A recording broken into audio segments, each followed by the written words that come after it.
Welcome all इन ICT को for you channel. ICT को for you channel में आप सबका स्वागत है। जैसा कि आप जानते हैं कि आज हम नेशनल इनकम के रिवीजन राउंड के अंदर आ रहे हैं और 8 चैप्टर का भी रिवीजन राउंड आज करने वाले हैं। तो सबसे पहले हम 8 चैप्टर के रिवीजन राउंड के अंदर जाने वाले हैं, ताकि 7 चैप्टर तक का हमने अभी तक कंप्लीट कर लिया है।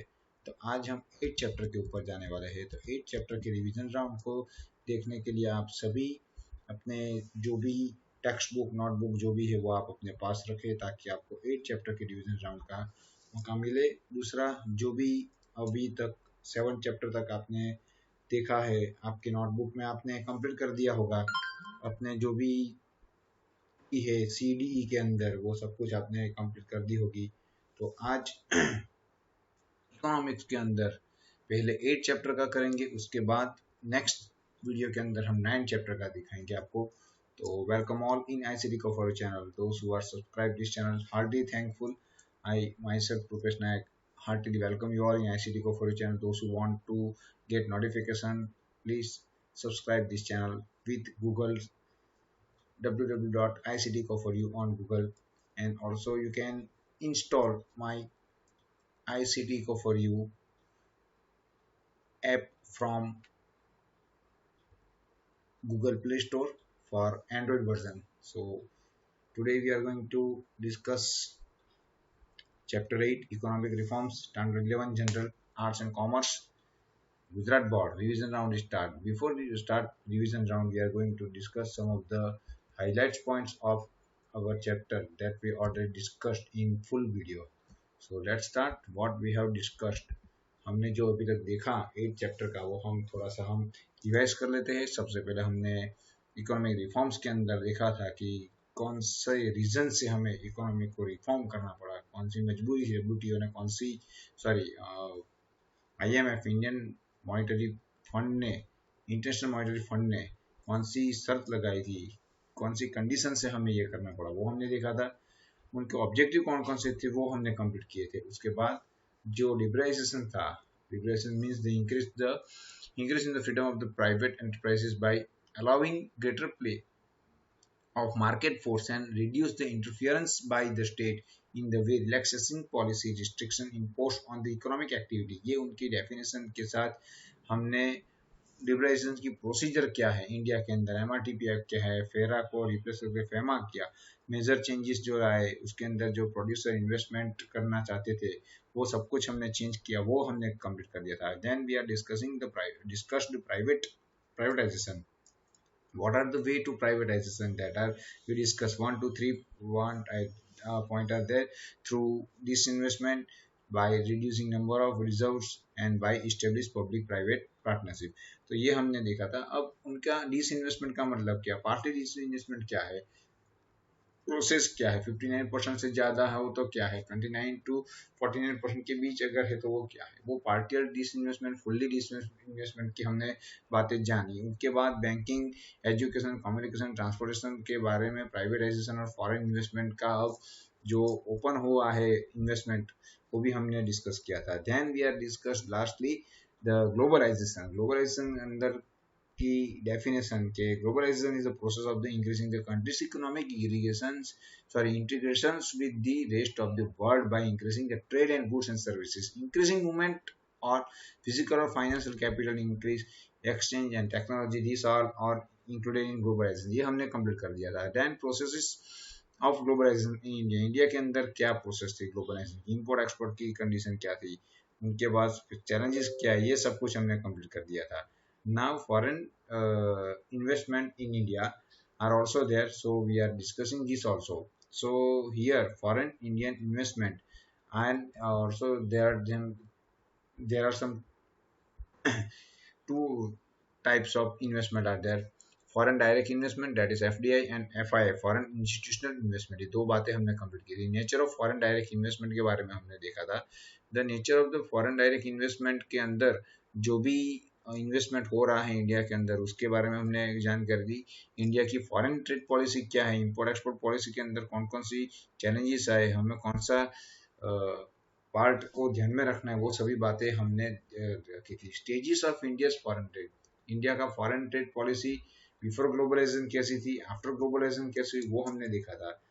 Then evolution of economic reforms, कौन से फायदे हुए, कौन से हमें ध्यान रखने वाली बात हुई, वो हमने देखी। तो for favourite effect and unfavourable effect उसके अंदर देखिए, जो 11 पॉइंट 10 पॉइंट थे उसके अंदर, वो भी हमने एक एक सेंटेंस के अंदर ध्यान में रखे। तो इंडिया के फेवरेबल अनफेवरेबल इफेक्ट कौन कौन से है, उनके बाद हमने ये चैप्टर को क्लोज किया था। तो इस चैप्टर को हम अब एक्सरसाइज के तौर पे आगे ले जा रहे हैं, ताकि आपको एग्जाम में कैसे लिखना है, सेक्शन सी डी ई का कैसे हमें मेंटेन करना है, उनको कैसे याद रखना है, कौन सी की है, कैसे हम आगे बढ़ेंगे। तो जैसे 1 to 7 चैप्टर के अंदर आप सभी ने की ली है सी डी ई के, याद रखने की ट्रिक्स आपके हाथ में है, तो सेम फॉलो करते हम हमारे रिविजन राउंड के अंदर हम जा रहे हैं। अब रिवीजन राउंड के अंदर हम सबसे पहले एक अच्छे से कोट के साथ हम आगे बढ़ेंगे, जो हमारे मदर टेरेसा ने दिए है।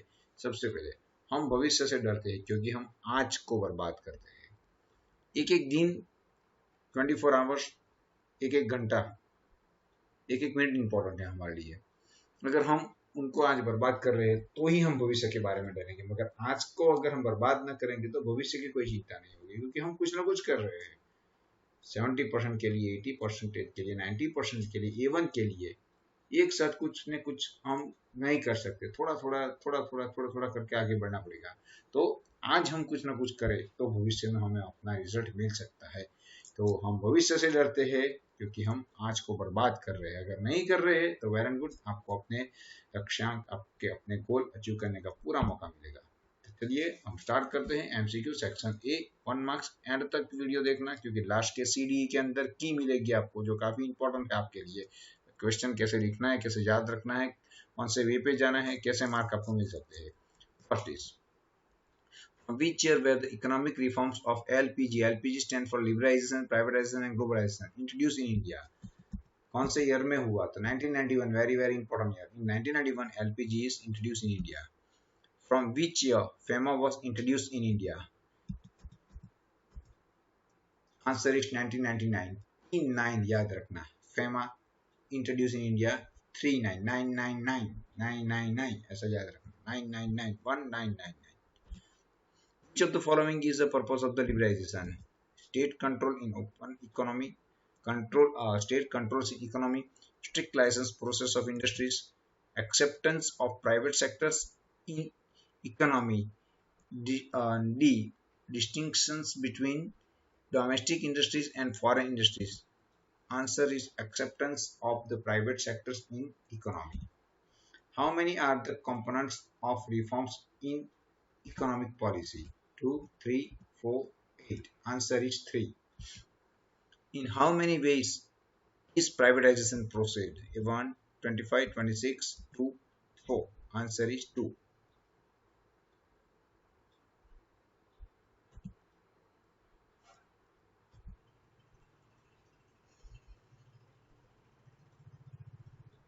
When did India become a member of World Trade Organization, that is WTO? WTO का हम member कब बने? 91, 1985, 1995, 1990. Answer is 1995. 95, 2000 में 5 बाकी, 1995. Which type of economy is adopted by India? Dual, socialistic, combined, capitalist? Answer is combined. That is socialism and capitalist are mixed. That is some of the characteristics from the capitalist and some of our socialism. So this is mixed economy, also known as a combined economy. Which of the following is an unfavorable effect of economic reforms? Increase in income, increase in economic inequality, improvement in socio culture direction of India, increase in private capital investment, increase in exports. Answer is increase in economic inequality. This is effect of unfavorable effect of economic reforms. Which of the following is not the nature of foreign direct investment? Which of the following is not nature of foreign direct investment? Institutional investment, earning of foreign exchange, property, new technology. Answer is earning a foreign exchange. That is the not nature of foreign direct investment. Earning of foreign exchange वो नहीं है, बाकी property, new technology और institutional investment जो है वो सभी foreign direct investment के नेचर है। What is the investment made by foreign companies in our country called? FERA, FEMA, FDI, NRI. Answer is FDI, foreign direct investment. Investment made by foreigners company in our country, that is called FDI. What is the policy of producing the goods domestically which are similarly to imports called? Privatization, liberalization, import substitution, globalization. Answer is import substitutions. बाहर के commodity को घर में बनाना, import बंद कर देना, that is. Now, one-liner answer in section B, each 1 marks. Give the full form of FII. FII stands for Foreign Institutional Investment. Give the meaning of globalization. Globalization means increasing a country's economic integration with the rest of the world. Increasing a country's economic integration with the rest of the world. Give the full form of FDI. The full form of FDI is foreign direct investment. State the aspect of changes in economic policy of India. State the aspect of changes in economic policy in India. The three aspects of changes in economic policy in India, that is liberalization, privatization and globalization. What is economic reforms? Economic reforms means the changes in economic policy. Economic reforms means the change in economic policy. Give the meaning of complete disinvestment. When all share of the state, when all share of the state in public enterprise are sold, public enterprise are sold to private sector. When all shares of the state in public enterprise are sold to private sector, as it is called complete disinvestment. Give the meaning of partial disinvestment. When 29% or 49% share of the state is public enterprise are sold to the private sector is called partial disinvestment. यानी 49% take अगर वो share अपने बेच रही है public private को तो वो पार्शियल डिसइन्वेस्टमेंट है, और फुल्ली बेच रही है तो 100% यानी कंप्लीट डिसइन्वेस्टमेंट होगा. State the economic initiality adopted by India. India initially adopted mixed economy or combined economy. What is foreign direct investment? When foreign investors of companies are allowed to produce and sell directly in India, such investment is called foreign direct investment. Foreign visitors, investors or companies are allowed to produce and sell directly in India. Such investment is called foreign direct investment. What is foreign institutional investment?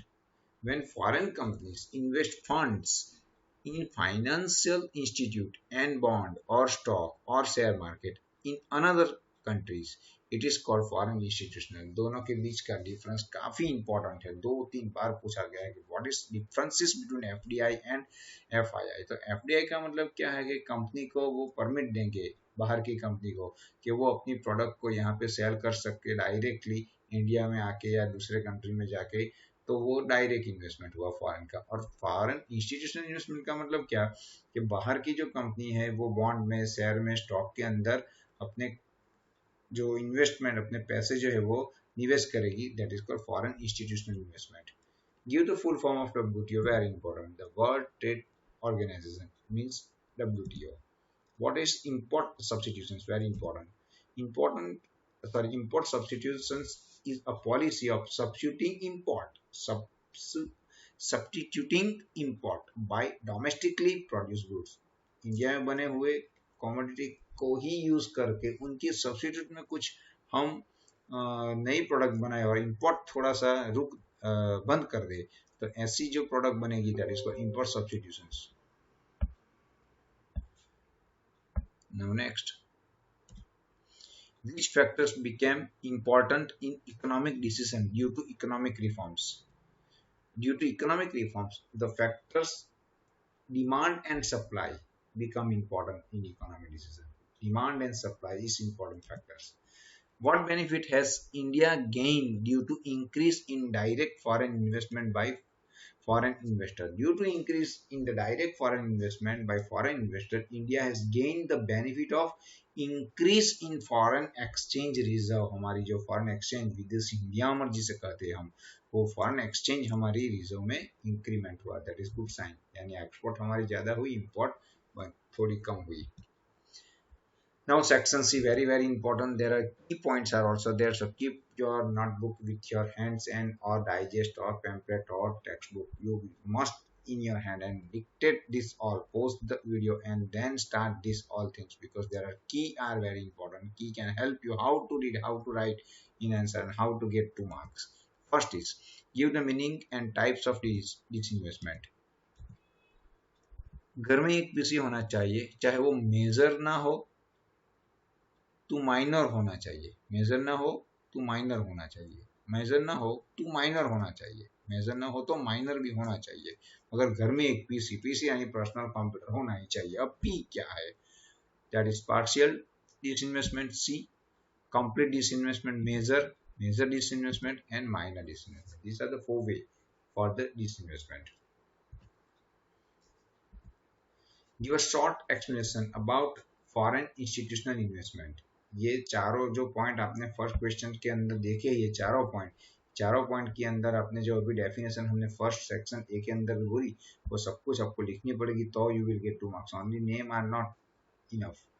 Give the short explanation about foreign institutional investment. की है आपके लिए, doctor ने बहुत सारे investment करके instability के reason बताए हैं। डॉक्टर ने बहुत सारे इन्वेस्टमेंट करके इनस्टेबिलिटी के रीजन बताए हैं। डॉक्टर ने बहुत सारी इन्वेस्टमेंट करके इनस्टेबिलिटी के रीजन को बताए हैं। तो पहला D that is definition, R that is registration, then next is very important is investment, that is type of investment, types of investment, and then instability, investment is instability, reason for investment की जो stability नहीं है उनके reason कौन से है। तो ये 4 पॉइंट आपको लिखने पड़ेंगे, 4 पॉइंट को आपको समझाना पड़ेंगे। समझाना काफी इंपॉर्टेंट है, अगर आपको समझाना है तो ही आप, अगर आप समझाएंगे तो ही आपको मार्क्स मिलने वाले हैं। तो जैसे हमने कंप्लीट डिसइन्वेस्टमेंट पहले ऊपर के क्वेश्चन के अंदर, partial disinvestment, major investment, minor investment के अंदर सभी जो डेफिनेशन की थी, उसी तरह से हमने ये give a short explanation of about foreign institutional investment। तो सबसे पहले when foreign companies invest fund in financial institutions and in bond or stock or share or market in another country, such investment is called foreign direct investment की definition हुई। Now such foreign companies have to register in India as foreign institutional investment, यानी FII को एक India के अंदर registration करना पड़ता है। In country mainly such investment are in foreign banks, insurance companies, mutual fund, यानी कौन कहाँ विच टाइप ऑफ इन्वेस्टमेंट, यानी कहाँ वो इन्वेस्टमेंट करेगी, तो वो इंश्योरेंस कंपनी के अंदर, म्यूचुअल फंड्स के अंदर, बैंक के अंदर, ऐसे वो इन्वेस्टमेंट कर सकती है। Such investment can create instability in economy of a country because they take a flight in और flight in and out of country easily in very short span of time, यानी may be possible, ऐसे investment में instability भी हो सकती है क्योंकि वो शॉर्ट स्पैन के अंदर इंडिया के अंदर आ सकते हैं और बाहर भी चले जा सकते हैं। तो ये एक आपको लिखना पड़ेगा 4 पॉइंट। डॉक्टर ने बहुत सारे इन्वेस्टमेंट करके इंस्टेबिलिटी के रीजन को बताया है। Explain the reason which compelled India to adopt reform in 1991। कौन से रीजन से इंडिया को 1991 के अंदर रिफॉर्म करना पड़ा? तो सबसे पहले टीबी के केस की प्री कंडीशन खराब होती है। टीबी होता है, ट्यूबरकुलोसिस, उनकी जो प्री कंडीशन है वो खराब होती है। टी क्या है? तो trade deficit. B borrowed foreign exchange from international institutions and precondition of IMF। तो सबसे पहले हम बात करें कि in 1991 there was a several balance of trade deficit and India had borrowed foreign exchange from international institution। बाहर से हमें पैसे लेने पड़े, हमें आमदनी अठनी खर्चा रुपया हो गया था हमारा, यानी डेब्ट बढ़ गया था हमारा। In the early 90s International Monetary Fund, that is IMF, imposed a precondition for providing further monetary assistance to India, that India must reform its economic policy। Thus, India was compelled to adopt reforms in 1991। यानी India को compulsory एक condition मिली थी कि अगर आपने reform नहीं किया तो पैसे आपको मिलेंगे नहीं है, आपको लोन या कोई भी पैसे चाहे तो हम नहीं देने वाले, ऐसे आईएमएफ ने प्री कंडीशन की थी, उसकी वजह से हमें एलपीजी लिबरेलाइजेशन प्राइवेटाइजेशन ग्लोबलाइजेशन करना पड़ा था। Give the for now section D for three marks each. Give the meaning and important aspect of process of globalization. Very important. Answer की इंपोर्ट से इन्वेस्टर एंड प्रोसीजर प्रोड्यूसर का Indian rupee systematically increase होगा। Import से investor and producer का, import हम करेंगे तो जो इन्वेस्ट करने वाले हैं और जो प्रोडक्शन करने वाले हैं वो, तो इंपोर्ट से इन्वेस्टर और प्रोड्यूसर का इंडियन रूपी सिस्टमेटिकली इंक्रीज होगा और सोशल कल्चर बढ़ेगा। इंपोर्ट से इन्वेस्टर एंड प्रोड्यूसर का इंडियन रूपी सिस्टमेटिकली इंक्रीज होगा और सोशल कल्चर बढ़ेगा। इंपोर्ट से इन्वेस्टर एंड प्रोड्यूसर का इंडियन रूपी सिस्टमेटिकली इंक्रीज होगा और सोशल कल्चर बढ़ेगा। आपके टेक्स्ट बुक में, नोटबुक में, डाइजेस्ट में जहां पे है वहां पे आप लिखते रहो तो आपको अच्छी तरह से ये बातें जानने को मिल सकती है कि क्या है और याद रहेगा। First, import, that is import export licensing policy. Second, financially collaboration with investor and producer, introducing convertibility of Indian rupees, systematically FDI increases and social culture. तो ये 5 पॉइंट आपको ध्यान में रखने हैं। इंपोर्ट से इन्वेस्टर और प्रोड्यूसर एक साथ है, इंडियन रुपी सिस्टमेटिकली इंक्रीज होगा तो सिस्टमेटिकली वो नीचे है, इंडियन रुपीज ऊपर है और इंक्रीज होगा वो नीचे है और सोशल कल्चर आपको दिख रहा है। तो ये 5 पॉइंट से आपका ग्लोबलाइजेशन की इंपॉर्टेंस पॉइंट आपको लिखने हैं, मगर ध्यान में रखना है 5 पॉइंट्स को आपको एक्सप्लेन करने हैं क्योंकि ये 3 मार्क्स का क्वेश्चन है। तो कैसे लिख सकते हो आप? तो सबसे पहले डेफिनेशन लिखनी है ग्लोबलाइजेशन की। Globalisation is a process of increasing countries economic integration with the rest of the world by increasing trade in goods and services. Important aspect क्या है? सबसे पहला कि import export licensing policy was made simplier and easier. जो import export की licensing policy की method थी वो काफी इजी हो गई। Systematically introducing convertibility of the Indian rupee into other currency rate, market rate से हमारा जो इंडियन करेंसी था वो अब डिसाइड होने लगा है। इंडियन करेंसी यानी Indian rupees into other currency at market rate. Third है systematically increase in foreign direct investment, FDI systematically increase होने लगी। इन्वेस्टर और producer in India were allowed to increase financial collaboration with their foreign counterpart, यानी जो producer था, investor था, वो एक दूसरे के साथ मिलने लगे, अच्छी तरह से उनका व्यापार चलने लगा। Undue protection for the Indian investor against foreign companies was lifted, उनको छोड़ दिया गया। Social and cultural ties with other nations were also encouraged, ये भी एक बेनिफिट मिला। Now next is give the meaning and the nature of foreign direct investment. Give the meaning and the nature of foreign direct investment. Answer उसके साथ की है, अगर meaning साफ है तो सब कुछ ब्रिंग होगा, अगर मीनिंग साफ है तो सब कुछ ब्रिंग होगा। मीनिंग ऑफ एफडीआई ये ध्यान में रखना है। तो मीनिंग ऑफ एफडीआई यानी when the home country invites capital by allowing foreign investor और companies to produce and sell directly in India, such investment is called foreign direct investment. यानी अगर बाहर की कंपनी को और बाहर के लोगों को अगर हम डायरेक्ट बुलाएंगे यहाँ पे और उनको यहाँ ही प्रोडक्शन करने के लिए और यहाँ इंडिया के अंदर ही बेचने के लिए न्योता देंगे, तो ऐसे जो हम वर्क करेंगे उनको हम फॉरेन डायरेक्ट इन्वेस्टमेंट बोल सकते हैं। यानी when the home country invite capital, उन बाहर की कैपिटल को इंडिया के अंदर प्रोड्यूस करने के लिए और बेचने के लिए अगर हम इन्वेस्टमेंट के लिए उनको बुलाएंगे तो जो भी होगा that is called foreign direct investment. Nature of foreign direct investment, अब उसका नेचर क्या है? तो सबसे पहले है bring machines, materials, new technology and different work culture. ये ब्रिंग यानी हमें लाना है। It is stable form investment, it bring machines material wealth to home country, it brings new technology to country, it brings different work culture along with, ये ध्यान में रखना है। State the challenges before the foreign trade policy of India. काफी important question है ये भी कि फॉरेन ट्रेड एफडीआई एफआई हुआ तो उससे इंडियन इकोनॉमी के अंदर कौन से चैलेंजेस आए। तो की है हमें डोमेस्टिक टेक्नोलॉजी के बारे में और इंपोर्ट एक्सपोर्ट की क्वालिटी स्मॉल स्केल के लिए बढ़ानी पड़ेगी। या फिर एक्सपोर्ट पे ध्यान देना होगा हमें डोमेस्टिक टेक्नोलॉजी के बारे में और इंपोर्ट एक्सपोर्ट की क्वालिटी स्मॉल स्केल के लिए बढ़ानी पड़ेगी हमें डोमेस्टिक टेक्नोलॉजी के बारे में, और इंपोर्ट एक्सपोर्ट में क्वालिटी स्मॉल स्केल के लिए बढ़ानी पड़ेगी हमें डोमेस्टिक टेक्नोलॉजी के बारे में, और इंपोर्ट एक्सपोर्ट में क्वालिटी स्मॉल स्केल के लिए बढ़ानी पड़ेगी, या फिर एक्सपोर्ट पे ध्यान देना पड़ेगा हमें डोमेस्टिक टेक्नोलॉजी के बारे में और इंपोर्ट एक्सपोर्ट में क्वालिटी स्मॉल स्केल के लिए बढ़ानी पड़ेगी, या फिर एक्सपोर्ट पे ध्यान देना पड़ेगा।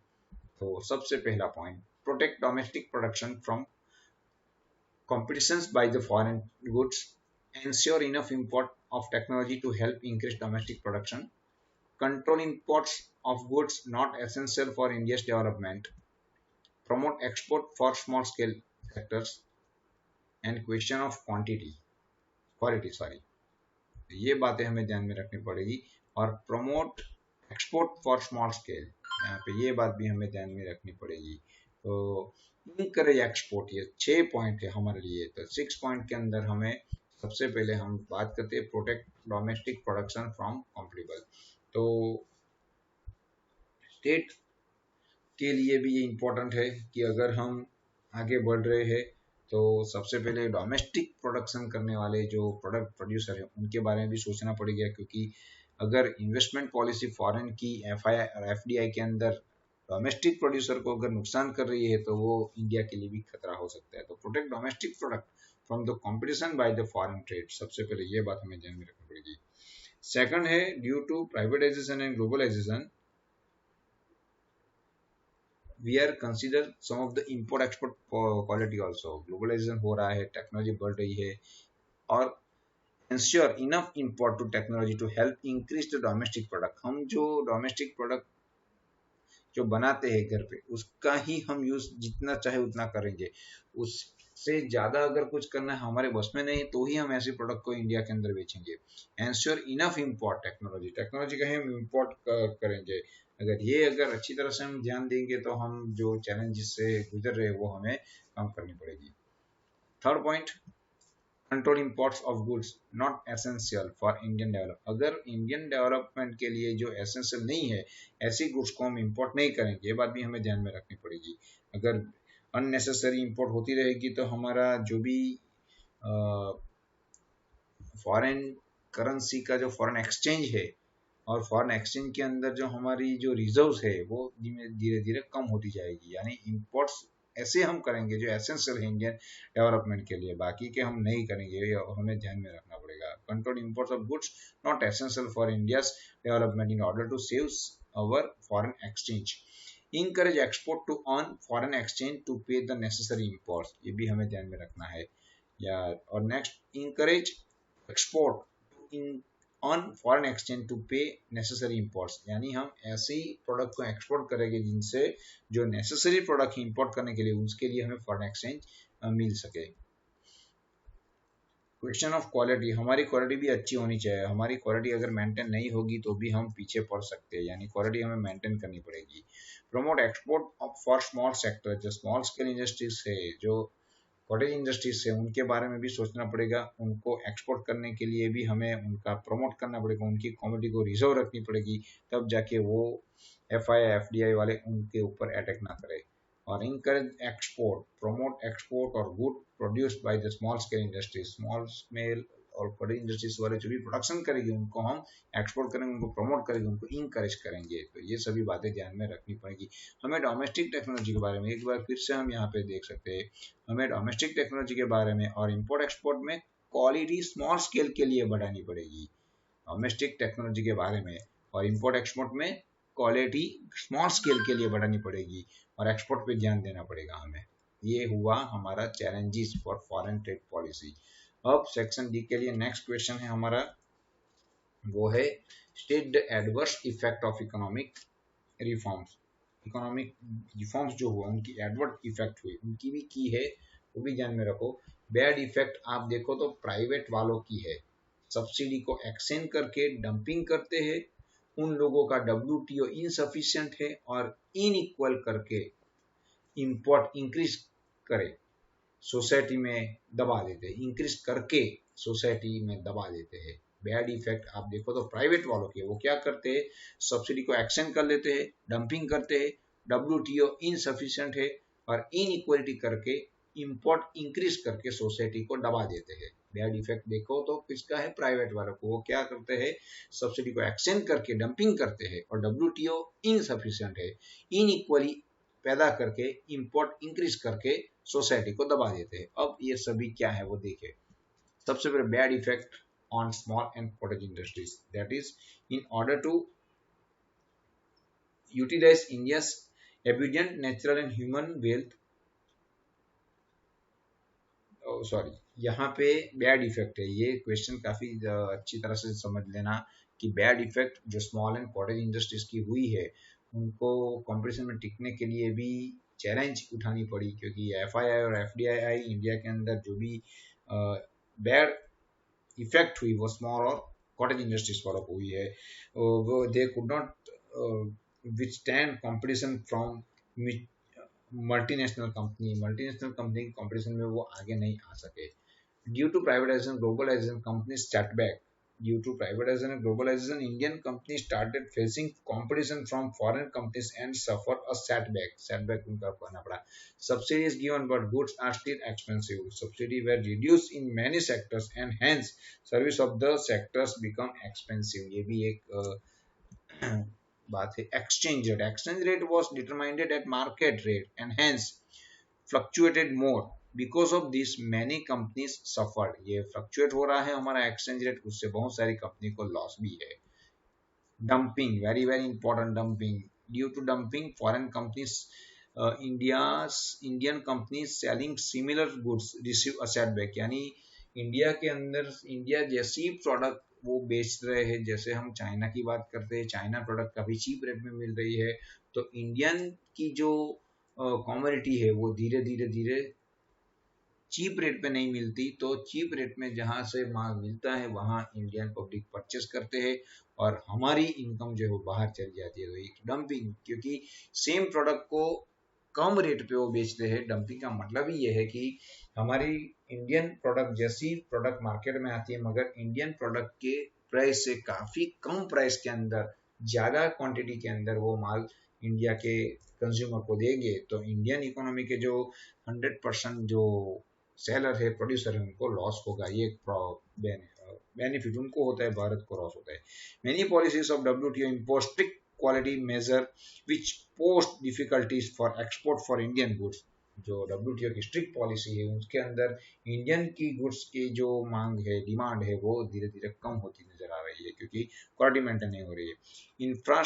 Insufficient infrastructure facility like electricity, road, etc. proved insufficient to cope with the speed of the privatization and globalization. वो भी insufficient है. Then inequalities of the economic power increases. Inequality हो रही है.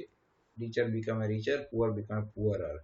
Import increase of lifestyle goods, जो हम नहीं चाहते ऐसी गुड्स को हम बार बार इंपोर्ट कर रहे हैं। एसेंशियल गुड्स को इंपोर्ट करने की वजह से जो लग्जरियस गुड है, लाइफस्टाइल की गुड्स है, ऐसी गुड्स हम इंक्रीज कर रहे हैं। Disco culture foundation of India are threatened because of globalisation. काफी दूसरे का जो हम बाहर की कंट्री के साथ आदान प्रदान कर रहे हैं, तो अच्छे क्वालिटी वाले अगर हम एडॉप्ट करेंगे तो इंडियन कल्चर आगे बढ़ेगा, मगर हमारा जो एडॉप्शन है वो काफी रॉन्ग है, उससे हमारी इकोनॉमी में भी डायरेक्ट इफेक्ट हो रही है। Give the meaning of liberalization and explain the changes which came out with it in India. Section D में भी, सेक्शन ई में भी पूछा जा सकता है कई बार। तो की है MF3 रेज होगा, MF3 रेज होगा, तो लाइसेंस में रिलैक्सेशन मिलने से फॉरेन में सब्सिडी मिलेगी। माई FM जिसे हम कहते हैं, my FM3 that is called MF3 raise होगा, तो लाइसेंस में रिलैक्सेशन मिलने से फॉरेन में सब्सिडी मिलेगी। तो M क्या है, सबसे पहले MRTP, FERA, फेरा, then 3 and reserved for public sector units only 3. Raising the investment limit for small scale, automatic licensing route was introduced. Relaxation is relaxation in import export, foreign exchange converted at market rates and subsidy. ये 8 points अच्छी तरह से ध्यान में लेने हैं। Section E के अंदर भी पूछा जा सकता है, सेक्शन डी के अंदर भी पूछा जा सकता है। Give the meaning of liberalisation, give the meaning of liberalisation and explain the change which came out with it in India. तो लिबरलाइजेशन का मतलब क्या है? तो liberalisation means increase in freedom of the private enterprises by allowing greater play of market force and reduce the interference by the state in way relaxing policy restriction imposed on economic activity। ये सभी बातें आपको ध्यान में रखनी है। तो सबसे पहले हम बात करेंगे, सबसे पहला पॉइंट है आपके सामने, वो है MRTP. MRTP that is MRTP Act was replaced by the Complication Act in 2002, which was aimed to reducing unhealthy competition among the enterprises। MRTP यानी मोनोपोलीज रिस्ट्रिक्टिव ट्रेड पॉलिसी, यानी जिनकी मोनोपोली थी उनका लो जो था वो उसको एक्सप्लॉइट करने की बात हो रही थी, वो थोड़ा सा कम हो गया, उनको रिड्यूस कर दिया, रिप्लेस कर दिया उनको। फेरा was replaced by FEMA in 1999 which aimed at managing foreign exchange earning and transfer transaction of the enterprise instead of regulating। Regulate नहीं करना है, regulating FERR that is regulate नहीं मगर अरेंज करना है उनको। Then reserve for public only 3 units, ध्यान में रखना है। As a change in industry policy 3 sectors are kept reserve, rest of them are very free from others। So public sector namely atomic energy, some material related with atomic and railway, these all are reserved for the public, then rest of are partly or 100% are with private sectors। So these are very important। Now raising the investment limit for the small scale, raising the investment limit for the small scale unit so that they can adopt modernization, यानी धीरे धीरे उनका pattern अगर हम investment बढ़ा देंगे तो उसका आगे बढ़ सकता है। then automatic licensing route was introduced, ध्यान में रखना, automatic licensing route was introduced for investment by foreign companies in India। Relaxation in import export rules were announced, foreign exchange was allowed to be converted at market rates, expenditure on subsidies was attempted to be reduced as part of the fiscal policy changes। तो ये 8 point आपको ध्यान में रखना है, liberalisation के point को अच्छी तरह से ध्यान में रखना है। और 8 पॉइंट के लिए MF3 रेस होगा तो लाइसेंस में रिलैक्सेशन मिलने से फॉरेन में सब्सिडी मिलेगी। सब्सिडी यहाँ पे लास्ट पॉइंट के अंदर है जो आपको अंडरलाइन की गई मिलेगी। MF3 रेस होगा तो लाइसेंस में रिलैक्सेशन मिलने से फॉरेन में सब्सिडी मिलेगी। 3 या 5 मार्क्स के अंदर आने के चांसेस रहेंगे। Now for section A 5 marks questions are there, that is give the meaning of privatization and explain its process in India। give the meaning of privatization and explain its process in India। तो answer और की है disco यानी dish जो हम hotel में लेते हैं वो डिश को होटल में रिजर्व रखो तो बिजनेस बढ़ेगा। डिश को होटल में रिजर्व रखो तो बिजनेस बढ़ेगा। डिश को होटल में रिजर्व रखो तो बिजनेस बढ़ेगा।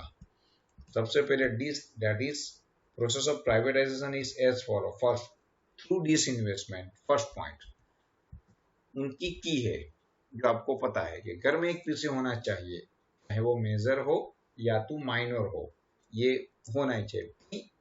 Partial disinvestment, complete disinvestment, major disinvestment और minor.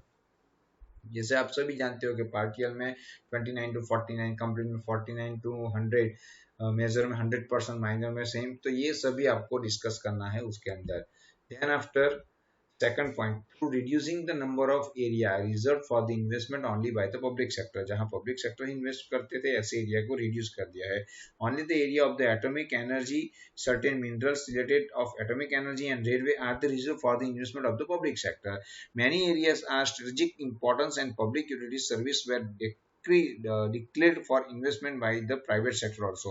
The number of public sector enterprises was 233 in 1990। The number of public sector enterprise was 233 in 1990 which was reduced 217 in 2010। जो पहले 2000 और 1990 के अंदर 233 थी वो 2010 के अंदर 217 हो गई है। And third is by establishing or through establishing public private partnership business, by establishing public private partnership business. Service like banking, education, communication, transportation are now open for private and foreign investment, but they are regulated by the state. तो ये point complete करके ये हमारा chapter 8 के revision round हमने complete किए है. Video અંત સુધી નિહાળવા બદલ આપનો આભાર. પ્રકરણ 9 ના રિવિઝન રાઉન્ડ માટે જોતા રહો આઈસીટી કફોરી चैनल. लास्ट तक देखना इसलिए जरूरी था क्योंकि बहुत सारे सेक्शन के अंदर सीडी के अंदर बहुत सारी आपको की मिल रही है कि आपके फुटस्टेप में, नोटबुक में, डाइजेस्ट के अंदर डिक्टेट करो तो पॉइंट कैसे लिखना है, कौन से पॉइंट के अंदर क्या लिखना है, वो आपके दिमाग में सेट होगा. तो इस वीडियो को अंत तक देखने के लिए शुक्रिया. जिन्होंने ये चैनल सब्सक्राइब की है उनको भी हम तहे दिल से उनका हम शुक्रगुजार है, और जिन्होंने अभी तक कोई भी नहीं की वो www.icd.for गूगल क्रोम के अंदर जाके क्लिक करें, सब्सक्राइब बटन पे क्लिक करें, बेल बटन पे क्लिक करें ताकि आपको भी एजुकेशन रिलेटेड नोटिफिकेशन मिलते रहे. So myself Pritesh Nayak, thank you for the day, and keep watching ICT for you for the further details. Thanks a lot.